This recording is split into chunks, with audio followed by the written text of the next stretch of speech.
What's up, Disconnect Squad? Today we are trying this this milk tea boba type of ice cream. It says it's a brown sugar boba ice cream bar.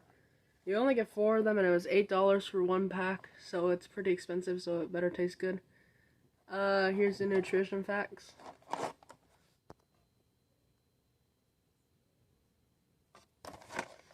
Okay, well, let's try, because trying's the most important thing. It says this comes from Taiwan as well, if you can read that.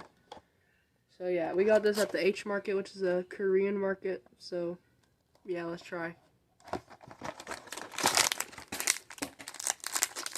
This is the wrapper.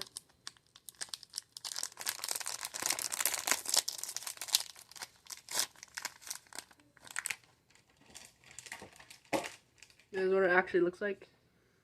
You can see all that stuff is like drizzling down sort of, and you can see some of the bobas on the top.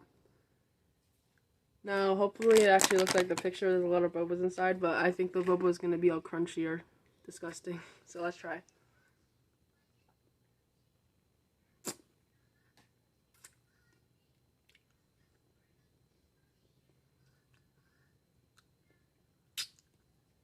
The vanilla is really creamy and it tastes really good.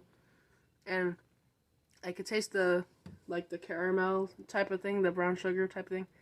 So yeah, it tastes really good.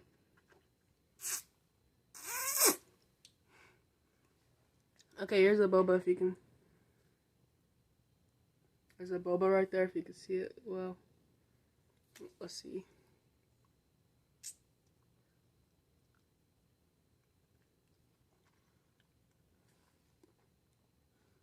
Oh yeah, I ripped the boba.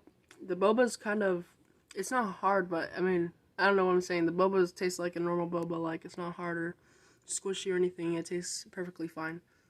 So yeah, this tastes really good and I think it's worth the money, but it is expensive. $8 for only 4 of these. So yeah, that's it for the review. I recommend this, and bye. Have a nice day. So I'm about a quarter of the way done, and it looks like there's a lot of boba like how in the pictures. I just wanted to add that.